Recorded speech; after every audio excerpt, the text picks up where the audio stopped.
El siguiente mensaje, por el pastor Carlos Contreras, es una producción de la Iglesia Gracia Soberana de Ciudad Juárez. La resurrección de Cristo y nuestra santidad. La resurrección de Cristo y nuestra santidad. Voy a leer, hermanos, y voy a leer despacio un pasaje que está así un poco, ya ven ustedes cómo el apóstol Pablo cuando escribe como que se repite y como que vuelve a tomar el tema y le da vueltas y a veces se pone un poquito complicado. No está tan complicado, pero quiero que me sigan pacientemente. Voy a leer hasta el versículo 13, pudiera leer hasta el 18, pero lo voy a parar en el 13.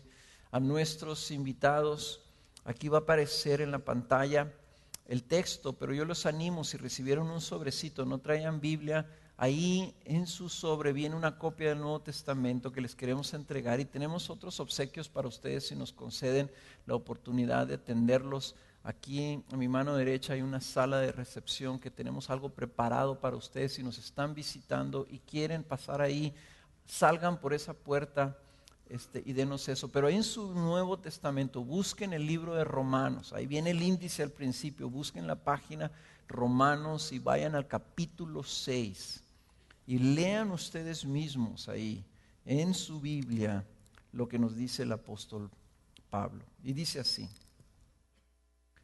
¿qué diremos entonces?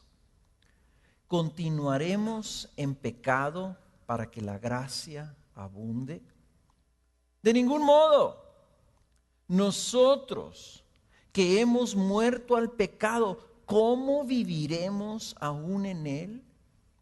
¿O no sabéis que todos los que hemos sido bautizados en Cristo Jesús, hemos sido bautizados en su muerte? Por tanto, hemos sido sepultados con él por medio del bautismo para muerte, a fin de que como Cristo resucitó de entre los muertos por la gloria del Padre, así también nosotros andemos en novedad de vida.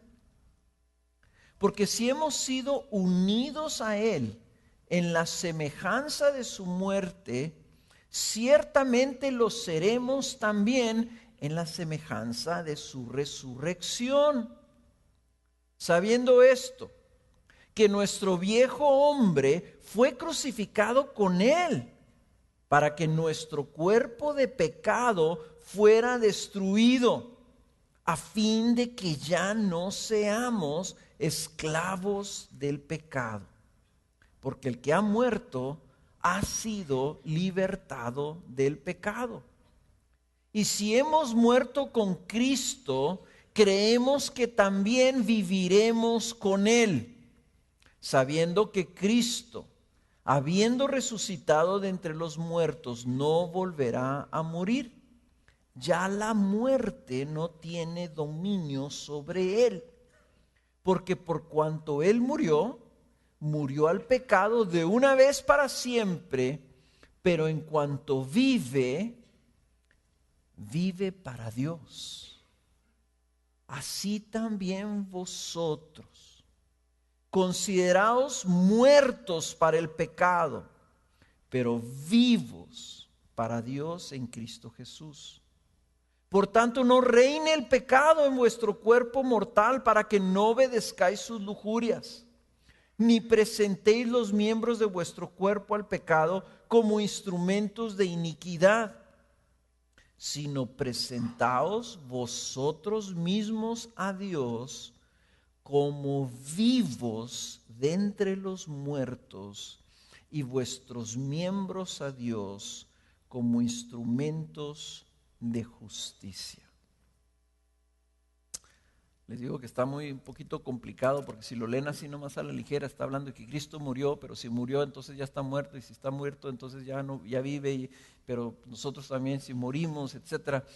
Todo esto lo vimos en un principio de nuestra serie, cuando hablábamos que estamos unidos a Cristo en su muerte, que Cristo murió en la cruz y de alguna manera misteriosa, espiritual, legal delante de los ojos de Dios. Nosotros estábamos con Cristo muriendo ahí. Por eso dice el apóstol Pablo que nosotros hemos muerto con Cristo. Hemos muerto con Cristo en el versículo 8. Entonces, esta realidad de que lo que estaba haciendo ahí Cristo en la cruz, nosotros estábamos unidos. Él era nuestro representante. Él era nuestro sustituto y nosotros estábamos en Él. Allí en la cruz, cuando Cristo estaba muriendo, estaba diciendo: Señor, yo estoy muriendo aquí por Carlos. Esta muerte es la de Carlos. Entonces, el argumento de Pablo, cuando empieza aquí, cuando empieza este capítulo y termina este capítulo, cuando tú escuchas el Evangelio, suena como que si entonces Cristo ya pagó por todos nuestros pecados, entonces ya no pasa nada. Si peco, pues ya lo pagó Cristo. ¿Cuál es la bronca? Ya no necesitamos preocuparnos porque el pecado ya se encargó Él de ello. Entonces, para nosotros, lo que estamos leyendo aquí es que Pablo está haciendo esta pregunta: ¿qué diremos entonces? ¿Continuaremos en pecado para que la gracia abunde? En otras palabras, si ya hay gracia y Cristo ya demostró su gracia pagando por nuestros pecados, entonces nosotros podemos vivir como queramos. No pasa nada. No se afecta su gracia, al contrario, entre más pecado haya, pues más gracia hay. La respuesta de Pablo es clara. Dice: de ningún modo, porque nosotros hemos muerto al pecado. En otras palabras, sí, efectivamente, Cristo murió en nuestra representación, paga por nuestros pecados, pero su muerte tiene mayor significado que nomás ese de sustituirnos en la culpa. En otras palabras, su muerte nos está sustituyendo de tal forma que nos representa en la liberación del pecado. Ya no tiene el pecado dominio sobre nosotros, estamos muertos al pecado. Y dice Jesús: si quieres estar unido conmigo, si quieres que mi muerte tenga algo que ver contigo y que mi muerte pague por tus pecados, tienes que estar conmigo unido en todo. Si yo voy a ser tu representante, voy a ser tu representante en la cruz, pero también voy a ser tu representante en la resurrección. De tal forma, dice el apóstol, piensa en el bautismo. El bautismo, cuando las personas se bautizan, yo usualmente leo este pasaje y les digo: ¿qué representa el bautismo? Que es el sacramento de introducción al cristianismo. Representa que cuando tú bajas al agua, representa tu muerte. Ahí moriste, ahí se queda el viejo hombre, ahí está sepultado el viejo hombre, el hombre de pecado, dice Pablo.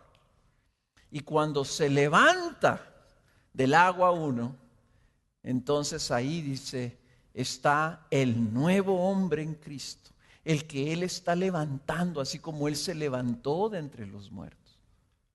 El bautismo es una muerte, pero es también una nueva vida. Y aquí habla, ¿verdad?, para que nosotros andemos en novedad de vida. Versículo 4.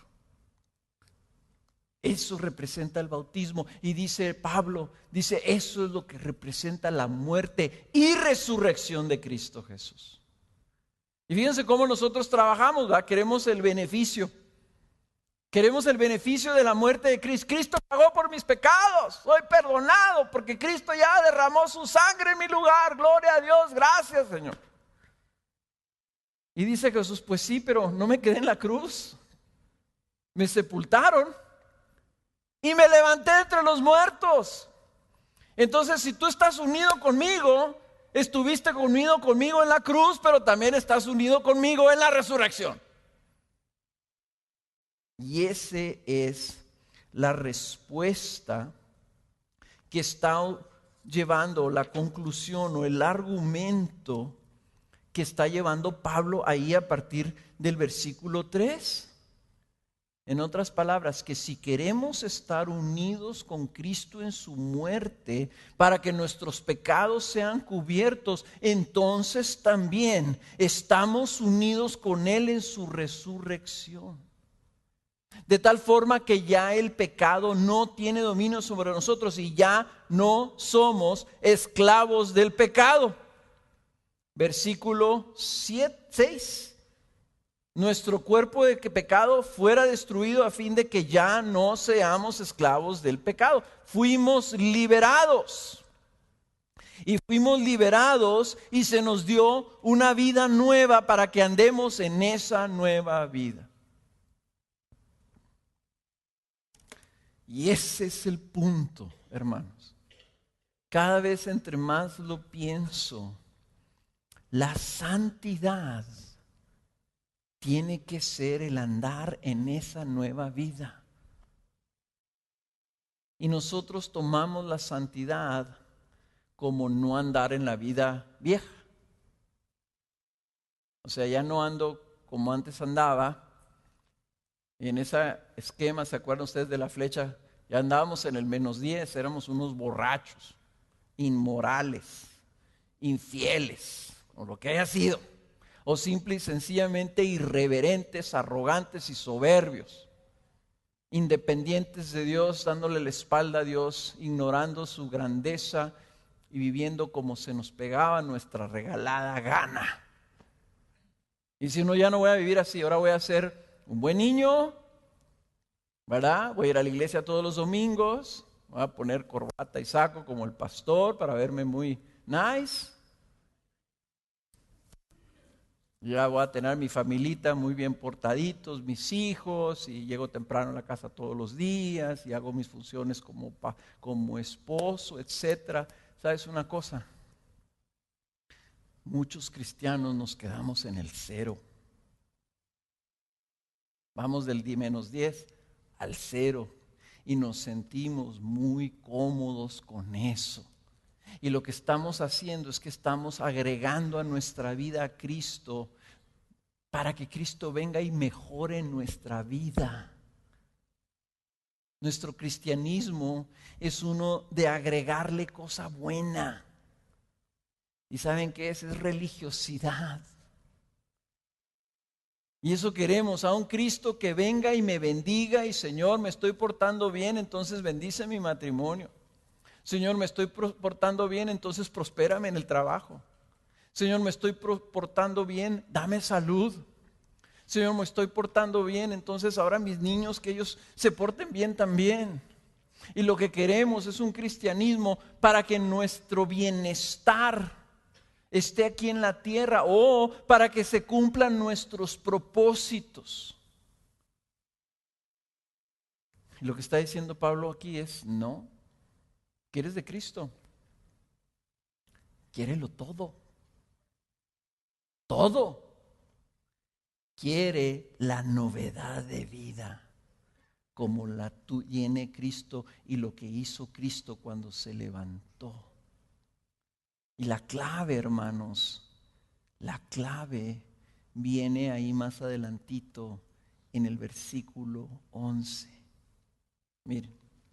Vamos a volver a leer ahí desde el versículo 8. Fíjense bien lo que les acabo de decir y ahora vamos a leer el versículo 8. Dice, y si hemos muerto con Cristo, creemos que también viviremos con Él. ¿Ok? Ahí está el argumento. Si hemos muerto con Cristo, entonces creemos que también estamos unidos con Él en su vida, viviremos con Él. Sabiendo que Cristo, habiendo resucitado de entre los muertos, no volverá a morir. Ya la muerte no tiene dominio sobre Él. Porque por cuanto Él murió, murió al pecado de una vez por siempre. Pero en cuanto vive, noten esta frase, 3 palabritas en la Biblia de las Américas, me encantó. Cuanto vive Cristo, ¿cómo vive Cristo? Vive para Dios. otra vez, puesto que Cristo vive, en cuanto vive, díganlo conmigo, vive para Dios. Así también vosotros, así también nosotros, considerados muertos para el pecado. ¿Ok? Sí, definitivamente Cristo murió por mis pecados. Yo estoy muerto al pecado. Ya no quiero vivir en pecado. Yo ya odio el pecado. Quiero dejar el pecado. Pero dice aquí, hay que agregarle la otra parte. Considerados muertos para el pecado, pero ¿cómo? Vivos para Dios. Así como Cristo vive para Dios, ahora nosotros tenemos que considerarnos que estamos vivos para Dios. Vivos para Dios. Dilo de nuevo. Vivos para Dios. No crean que los estoy tratando como niños de kinder, ¿ok? Estoy diciendo algo que yo mismo en mi vida me estoy dando cuenta, hermano. Hay una diferencia entre vivir para Dios y vivir para mis propósitos con Dios. Hay una diferencia. O sea, yo tengo que reconocer que yo vivo para mí, pero quiero que Dios esté ahí para que me ayude y me bendiga. Y eso es diferente a vivir para Dios. ¿Para qué vives? Vives para tus propósitos, para lograr tus metas, para alcanzarlo, tus objetivos, tus sueños, tus ilusiones, para llenar y satisfacer tus deseos. ¿O vives para Dios? Y si vives para Dios, entonces uno necesita vivir para los propósitos de Dios, para lograr las metas que tiene Dios, para alcanzar los objetivos que tiene Dios, para satisfacer los deseos de Dios. O sea, Cristo vino para hacer la voluntad de su Padre y dijo, mi pan es este, mi comida es esta. ¿Qué? Hacer la voluntad de aquel que me envió. Eso es a lo que yo vine. Yo no vine a hablar nada de mí.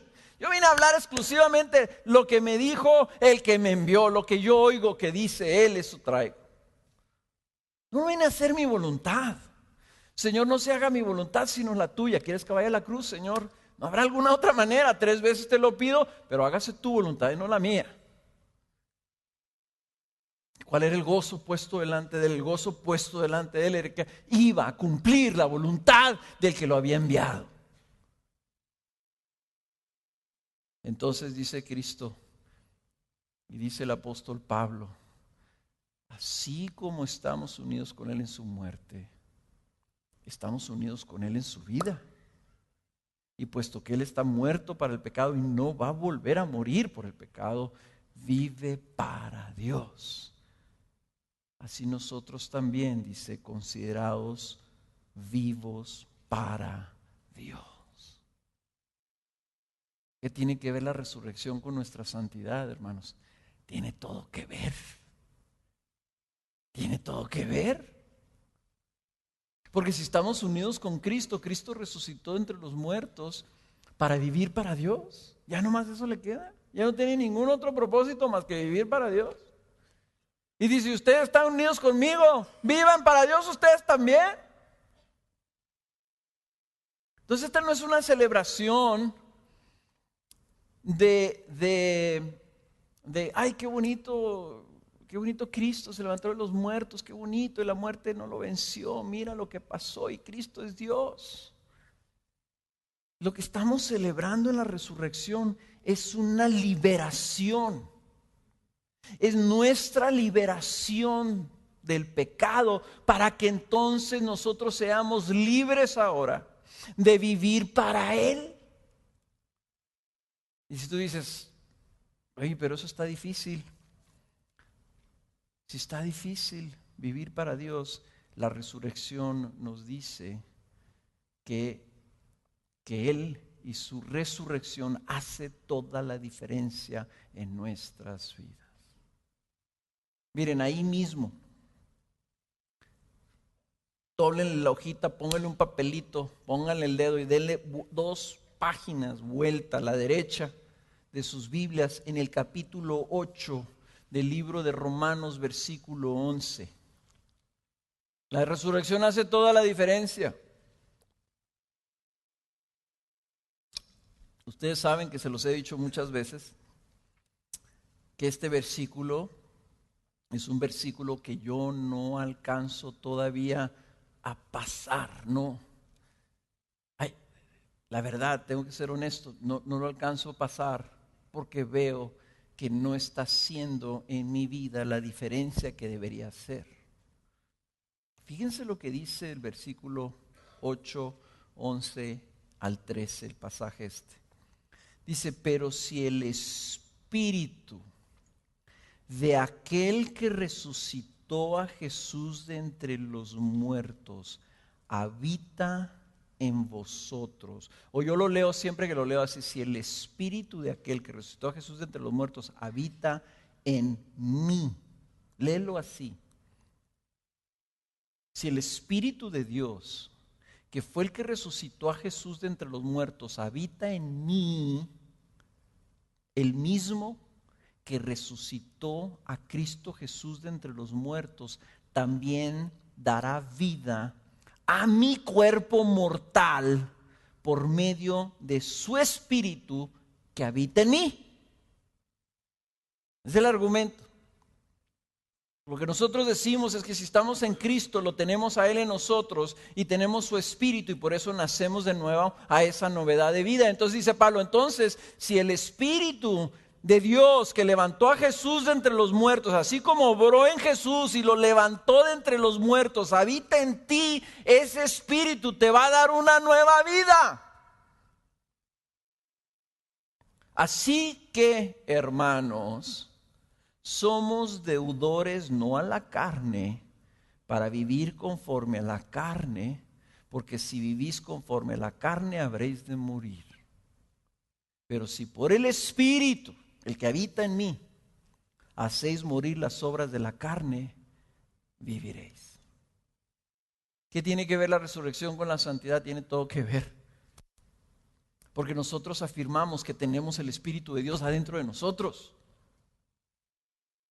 Y a los niños hasta les decimos así, ¿verdad? Con cierta ilusión y cierta esperanza, esperando que sea cierto, porque en muchas cosas a veces no estamos seguros.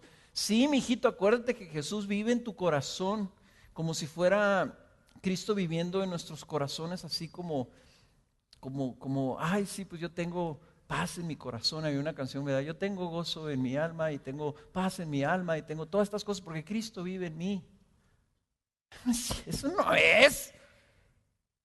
Cuando decimos que Cristo vive en nosotros, date cuenta que lo que bajó del cielo, el Espíritu de Dios que hizo temblar aquella cueva donde tenían el cuerpo de Jesús muerto, destrozado, desangrado, deshecho. Entró algo ahí y lo levantó de entre los muertos, renovando su cuerpo, abriendo esa piedra que estaba ahí, y salió el Hijo de Dios. Muerto, 3 días antes, levantado. Y dice Pablo, es el mismo Espíritu que tú dices que tienes adentro de ti. Entonces, ¿dónde queda que como cristianos decimos nosotros, es que no puedo cambiar, es que yo no puedo servir a Dios, es que yo no puedo hacer nada, es que yo no sirvo para nada?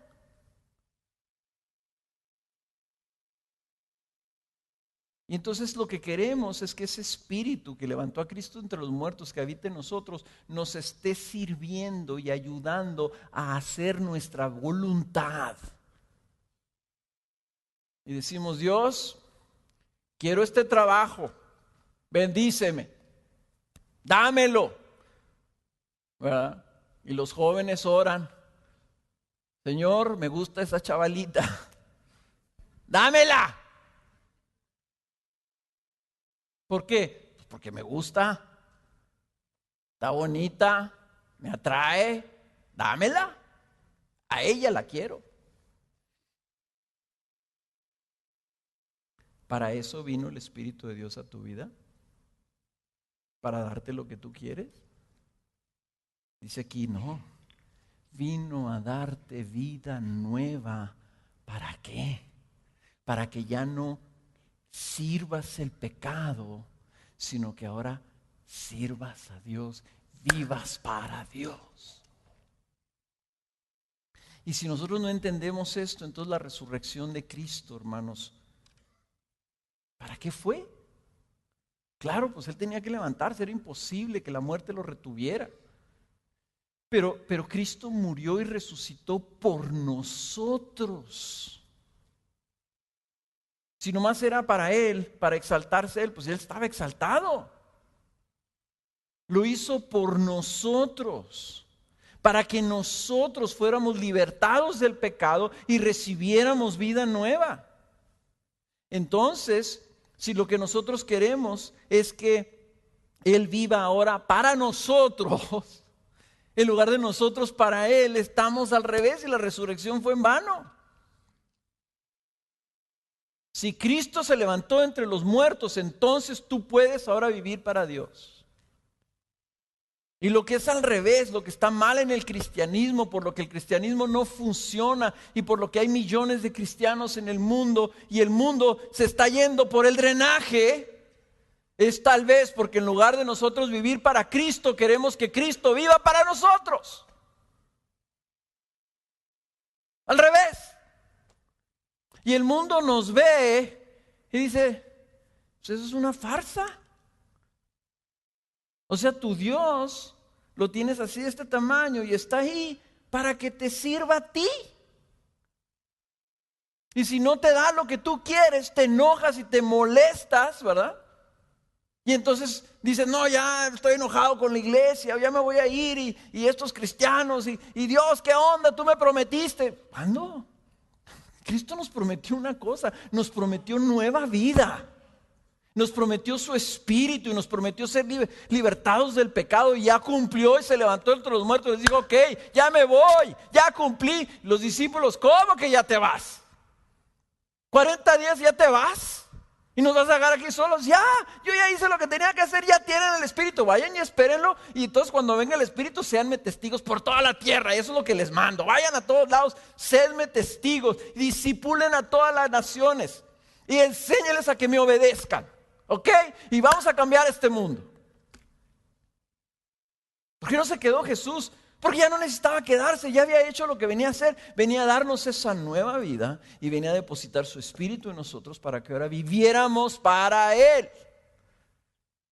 Esa es la vida de un discípulo. Por lo que quiero yo que cambiemos nuestro vocabulario, hermanos, y ya no andemos diciendo que somos cristianos.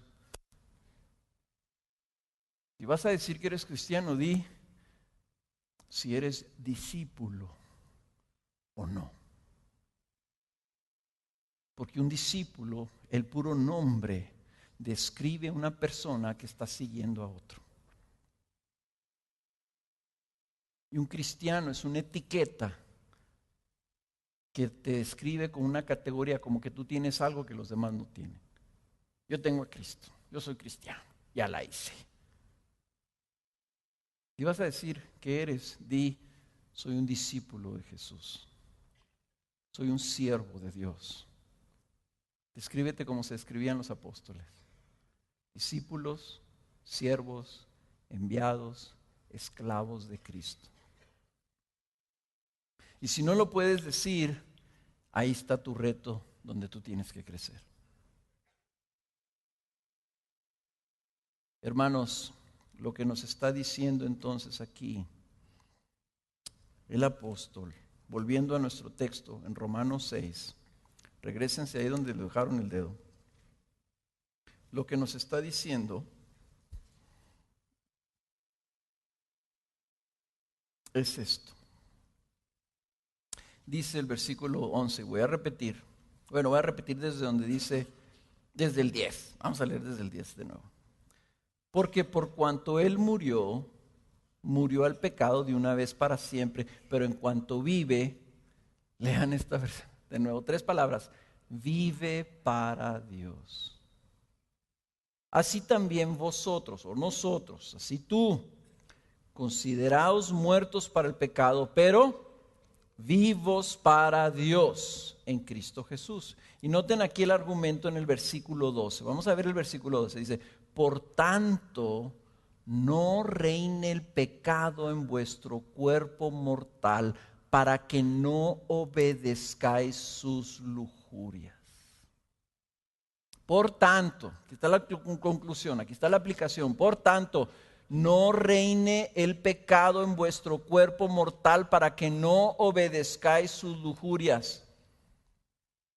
Viene Cristo, te da vida nueva, pone su Espíritu Santo adentro de ti, pero ya estuvimos viendo en esta serie que hay una cosa bien fea que se llama la carne, que se opone, que resiste a vivir para Dios.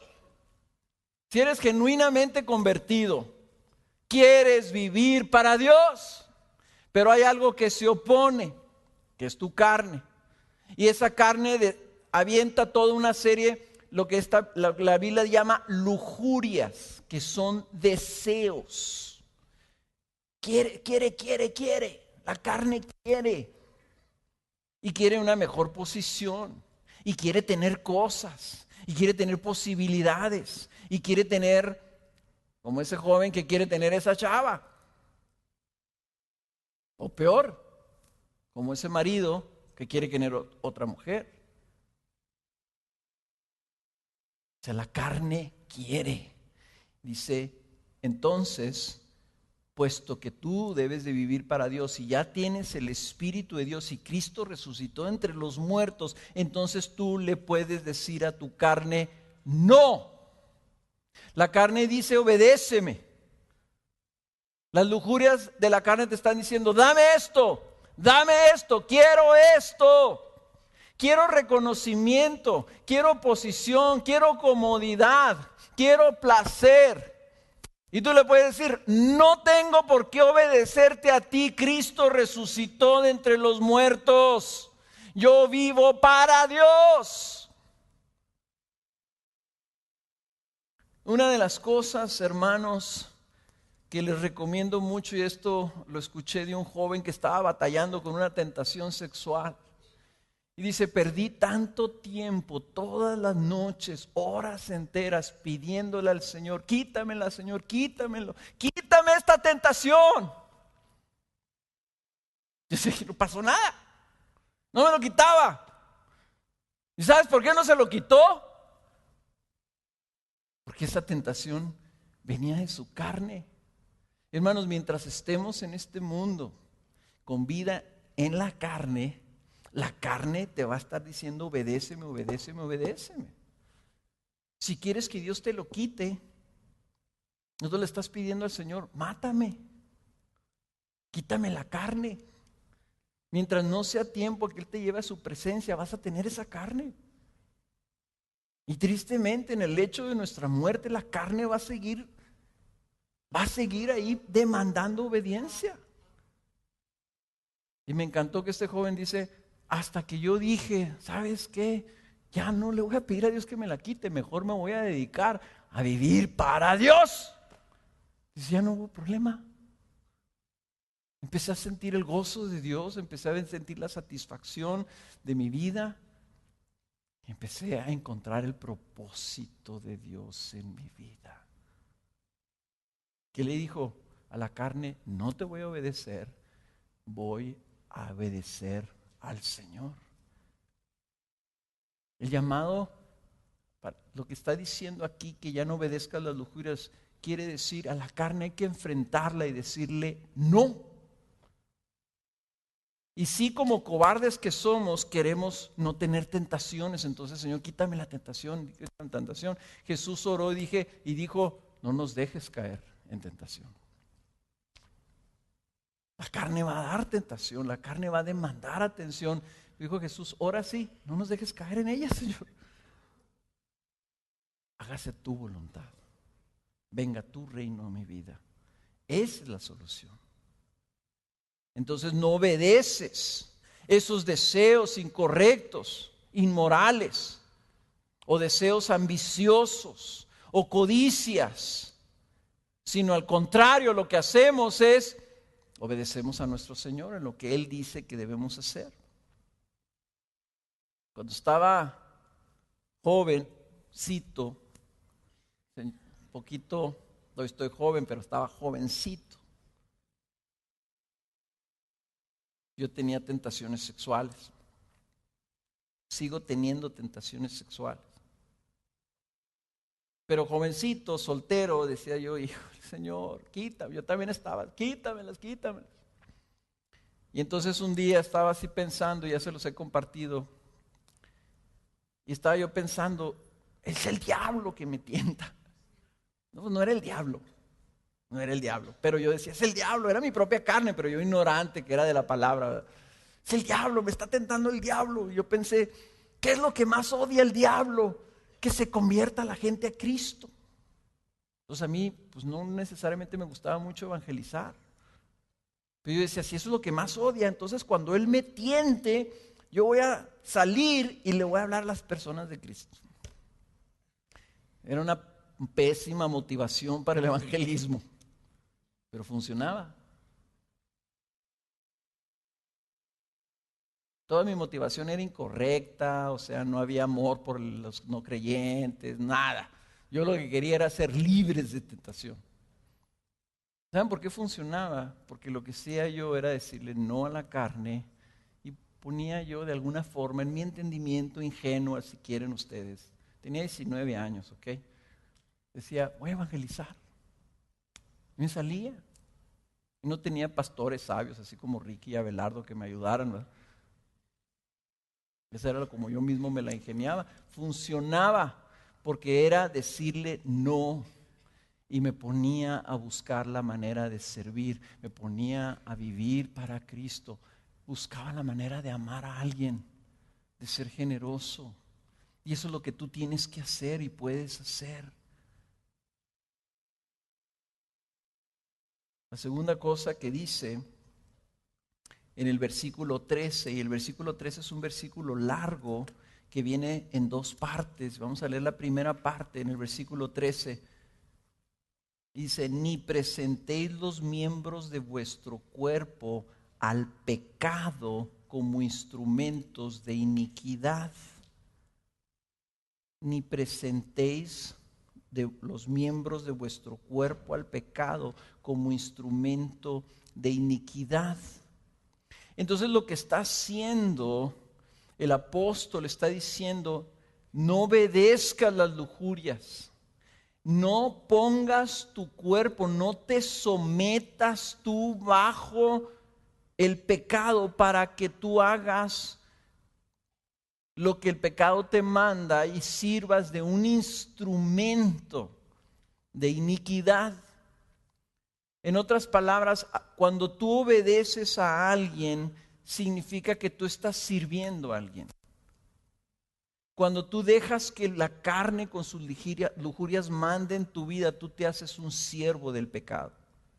Te vuelves a poner bajo el dominio del pecado, cuando que Cristo ya te liberó de eso. Cuando obedecemos a Dios, entonces lo seguimos a Él y estamos guardando su palabra. Pero cuando no obedeces a Dios, estás obedeciendo a alguien más. ¿Estás obedeciendo a tu carne? ¿O estás obedeciendo al mundo? ¿O estás obedeciendo al diablo? Y como el diablo está sobre el mundo, si obedeces al mundo, obedeces al diablo. Y como la carne nomás obedece sus lujurias, terminas al final de cuentas obedeciendo la iniquidad.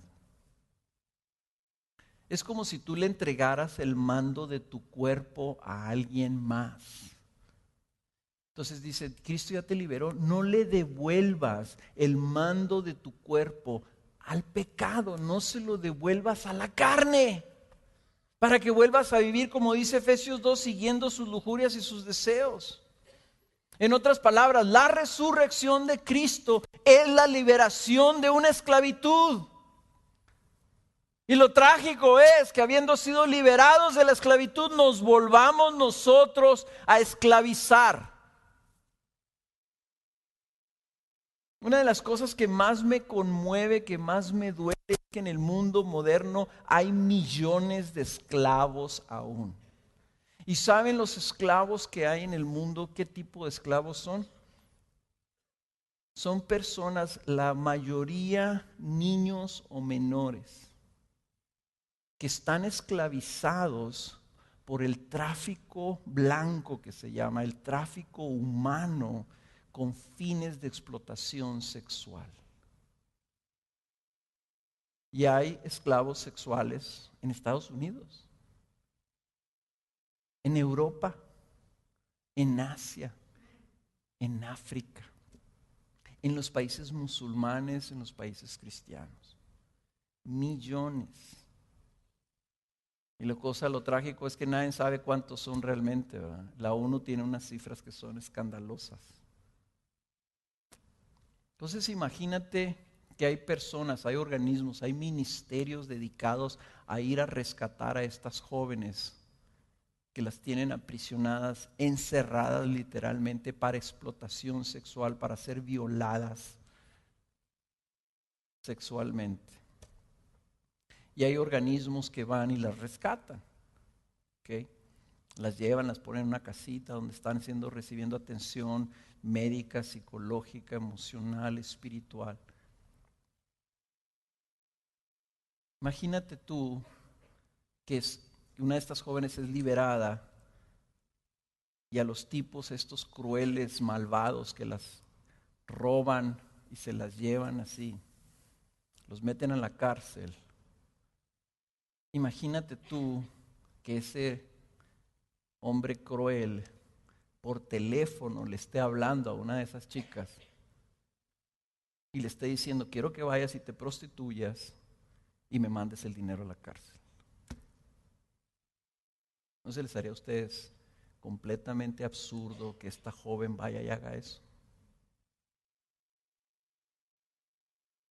Y Cristo vino a morir y resucitó para liberarnos de la esclavitud del pecado, y nosotros nos volvemos a poner bajo obediencia de ese pecado mismo.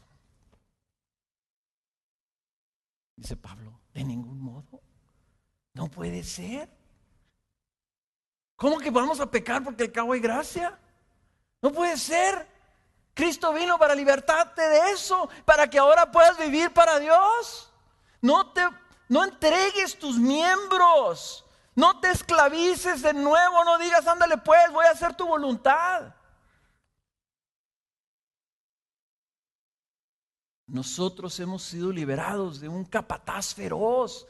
¿Qué es el pecado? No podemos nosotros volvernos a someter, aunque nos grite y nos diga: sí, entrégate al cabo, tú tienes derecho, ¿cómo no? Mira, qué rico. Claro que no. Mi Cristo murió en una cruz para liberar, para comprar una libertad, para pagar el precio y que yo fuera soltado. Inclusive algunas de esas liberaciones así suceden.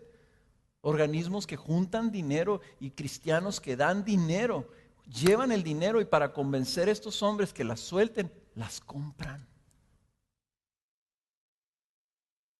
Libérala. No, pues me debe mucho dinero. ¿Cuánto te debe? $5,000. Ahí están los $5,000.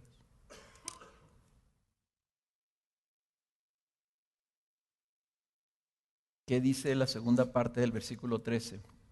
Primero dice: no presentéis los miembros de vuestro cuerpo al pecado como instrumentos de iniquidad, sino presentaos vosotros mismos a Dios como vivos entre los muertos y vuestros miembros a Dios como instrumentos de justicia. Nuestro cuerpo, los miembros de nuestro cuerpo como vivos para Dios. Tú fuiste hecho vivo de entre los muertos, hermanos. Andamos caminando en un mundo de muertos y nosotros somos los vivos. Los que tenemos a Cristo tenemos vida. Los que no tienen a Cristo están muertos en sus delitos y pecados. Y ahí andamos caminando. No te vuelvas a sujetar a los muertos. Si tenemos su espíritu, estamos vivos. Y entonces, como vivos en este mundo de muertos, hay que darnos cuenta de lo que está a nuestro alrededor, que lo que está a nuestro alrededor está muerto. Nosotros como los vivos, ¿cómo entonces andamos buscando entre los muertos el significado de nuestra vida? Lo que el mundo nos ofrece es muerte. Lo que la carne ofrece, dice Romanos 8:13, es muerte. Si fuimos arrebatados de entre la muerte para darnos vida, pues entonces, ¿qué andamos haciendo? Volviendo a la muerte. Miren lo que significa esto. Adelántense ahí al versículo 16. Cuando dice que no presentes tu cuerpo, no presentes tus miembros, dice: ¿no sabéis que cuando os presentáis a alguno como esclavos para obedecerle, sois esclavos de aquel a quien obedecéis, ya sea del pecado para muerte o de la obediencia para justicia? Entonces nosotros, presentaos a vosotros mismos como vivos entre los muertos y vuestros miembros a Dios como instrumentos de justicia. Dice, al que tú te presentas, te estás presentando como esclavo. Si la carne te dice, obedéceme, y tú dices, está bien, ándale pues, como ovejita al matadero, aquí estoy, te estás esclavizando a él. Te está poniendo unos grilletes en la mano para que lo obedezcas. El que obedece, dice, se hace esclavo de aquel a quien obedece. ¿Qué te vas a esclavizar? ¿Otra vez a la carne? ¿Otra vez al pecado? ¿O te vas a hacer esclavo de Dios para justicia? Presenta tus miembros a Dios como instrumentos de justicia. Miren el versículo 18. Casi nos echamos todo el capítulo. Fíjate, el 18 dice: y habiendo sido libertados del pecado, os habéis hecho siervos, esclavos de la justicia. Hablo en términos humanos, por causa de la debilidad de vuestra carne, porque de la manera que presentasteis vuestros miembros como esclavos a la impureza y a la iniquidad, para iniquidad, así ahora que ya estás vivo en Cristo, ahora que ya tienes al Señor, ahora presentad vuestros miembros como esclavos a la justicia para santificación. La resurrección significa que podemos serle útiles a Dios, que podemos servir a Dios, que podemos agradar a Dios, que podemos seguir a Dios como sus esclavos de justicia, para que se haga la voluntad de Dios. ¿Cuál es la justicia de Dios? La voluntad de Dios. La justicia de Dios es la voluntad de Dios. ¿Cuál es la piedad de Dios? La piedad de Dios es aquello que Dios dice que es bueno. Entonces, hermanos, la resurrección significa esto: vive para Dios. Cristo resucitó para que puedas vivir para Dios. Entonces la resurrección debe hacer toda la diferencia en nuestras vidas, porque nos libera de lo que estábamos atados anteriormente, pero nos capacita para vivir para Dios. Lo voy a decir de nuevo. La resurrección de Cristo debe hacer toda la diferencia en nuestras vidas, porque nos libera de lo que estábamos atados anteriormente, de la esclavitud que teníamos al pecado y a la muerte. Y nos habilita, nos capacita, nos empodera para entonces, ahora libres, vivir para Dios como Cristo vive para Dios. Un argumento muy sencillo, pero no tan fácil de vivir, ¿verdad? ¿Cuál es el reto? ¿Cuál es el reto? El reto es que para vivir para Dios, nomás puedes vivir para Dios. Jesús lo dijo así: no puedes tener dos amos, no puedes obedecer a dos personas. Obedeces a Dios o te obedeces tú mismo. Y si te estás obedeciendo tú mismo para hacer tu voluntad, entonces tú te estás obedeciendo tú estás obedeciendo a la carne. Ya te esclavizaste otra vez. Miren, hermanos, contéstate esta pregunta: ¿qué tipo de Dios estás buscando? ¿Qué tipo de Dios quieres? ¿Quieres a un Dios verdadero? Que sea Dios, soberano y, como cantábamos ahorita, exaltado eternamente hasta lo sumo, al cual, como dice Pablo, aspiramos a agradar. ¿O quieres un Dios que está ahí para ayudarte y servirte a ti a que tú cumplas tus propósitos? Uno es el Evangelio. El otro es un pseudo evangelio que te dice que Dios vino a morir para que se hiciera tu voluntad.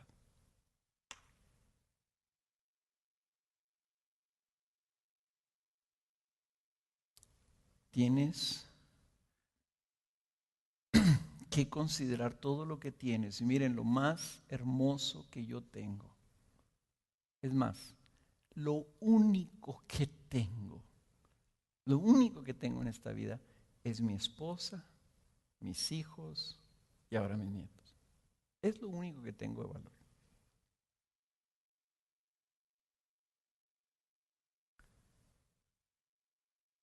Pero tengo a Cristo. Y ni aun eso que tesoro yo a mi familia debe de compararse con aquel que dio su vida por mí.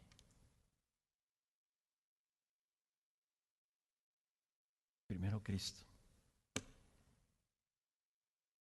Y mis hijos saben, y a lo mejor han pagado el precio, de que con un afán de seguir a Cristo me los he arrastrado también.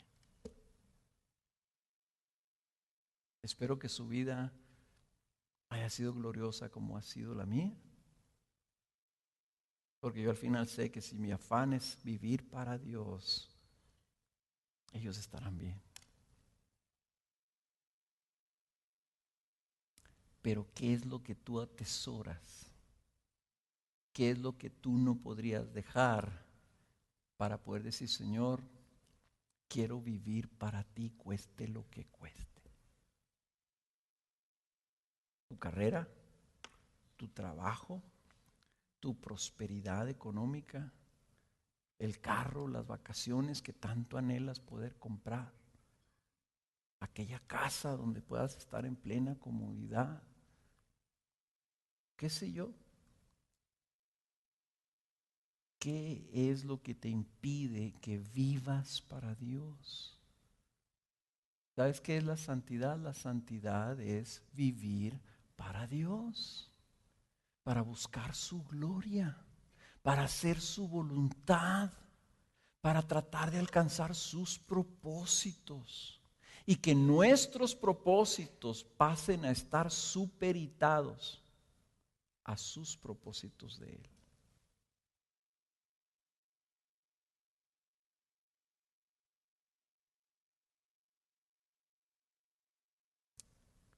No vivamos para nuestros propósitos y buscando que Él bendiga nuestros propósitos, sino que nuestros propósitos sean aquellos que estén alineados a que se cumplan los propósitos de Dios. Hay una gran diferencia. ¿Me expliqué? No queramos nosotros tener nuestros propósitos y que Dios se someta a ellos y viva para ayudarnos a cumplir nuestros propósitos, sino más bien cuáles son los propósitos de Dios y cómo puedo yo alinear mis propósitos supeditados a los propósitos de Dios. Entonces ya no es, jóvenes, Señor, me gusta aquella chica, dámela, porque me gusta, porque la quiero. Bendíceme, Señor. Sino, Señor, yo quiero hacer tu voluntad. Y me estoy dando cuenta, Señor, que no me diste el don de la soltería. Y como Pablo dice, mejor que sea como yo, hombre, ¿para qué se casan? ¿Para qué batallan? Quédense solteros. Ahí está el gozo. Y dice Pablo, pero si no les dieron ese don, pues ni modo, cásense. Señor, no me diste el don de la soltería. Yo quiero servirte, yo quiero vivir para tu gloria, quiero vivir para ti. Señor, dame una esposa, la que tú creas que es mejor para mí, para que yo pueda, con su ayuda, como una ayuda idónea para este pobre que no tiene los dones suficientes para vivir solo, que pueda cumplir tus propósitos, Señor. Te digan cómo es diferente. Señor, que me den ese ascenso, que me den esa promoción, Señor, para que yo sea el jefe. Y entonces ya voy a tener una semana más de vacaciones y seguro médico. Y entonces también voy a tener un bono cada año. Y ¡wow! Ándale, Señor. Estamos orando todos como familia. Señor, te pedimos, danos esa promoción. Y luego nos la dan. Oh, el Señor me bendijo. ¿Quién dijo? ¿Por qué? Pues porque me dieron la promoción. Es una cosa buena, ¿no? ¿Quién sabe? ¿Quién sabe si sea buena? A lo mejor te absorbe tanto que pierdes a tu familia.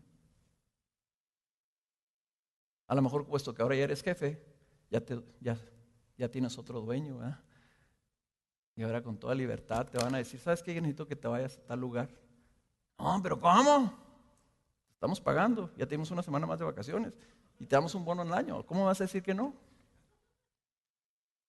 Como dicen los americanos, I own you.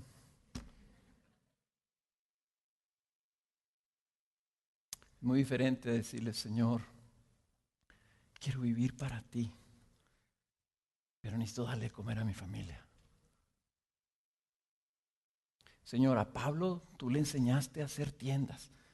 Enséñame a hacer algo, Señor, para darle de comer a mi familia y no ser carga para tu iglesia.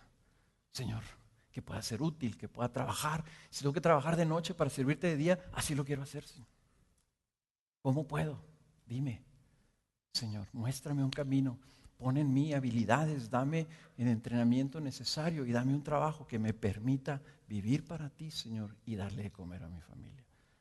Pero dice Pablo, qué gran cosa es el contentamiento, porque teniendo que comer y que vestirnos, estamos contentos con lo que el Señor nos ha dado. Pero el amor de las riquezas es un gran tropiezo. Viene en la Biblia, hermanos. Yo no les estoy diciendo nada de mi propio rollo. Esto es lo que viene en la Biblia.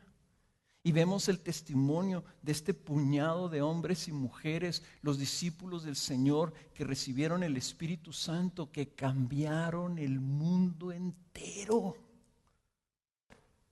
porque vivían para Dios.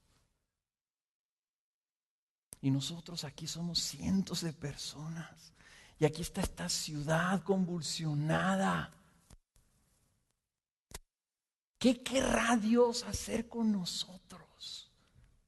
¿Qué podrá hacer Dios con nosotros si nosotros como iglesia le decimos, Señor, aquí estamos tus hijos, tenemos tu espíritu, queremos vivir para tus propósitos, Señor, tú resucitaste y eso tiene que hacer la diferencia en nuestras vidas. ¡Úsanos! ¡Muévenos! Levántanos, Señor, y que nuestras vidas sirvan para algo, para tu gloria. ¿Qué podrá hacer el Señor? Pues su propósito. Y tal vez para nosotros eso sea una aventura que nos lance a todo tipo de cosas y dificultades, obstrucciones, quién sabe qué sé yo. Pero una cosa sí sé, hermanos, no podemos vivir un cristianismo donde literalmente estamos desperdiciando nuestras vidas y esperando que Dios nos bendiga en ese estado. No debemos vivir así. Cristo no murió y resucitó para eso. Cristo murió y resucitó para darnos una nueva vida, no para mejorar la que tenemos, sino para darnos una nueva vida. Y eso es lo que estamos celebrando ahora. Y eso es lo que tenemos que tomar nosotros una decisión, si así queremos vivir. Esperamos haya sido de bendición.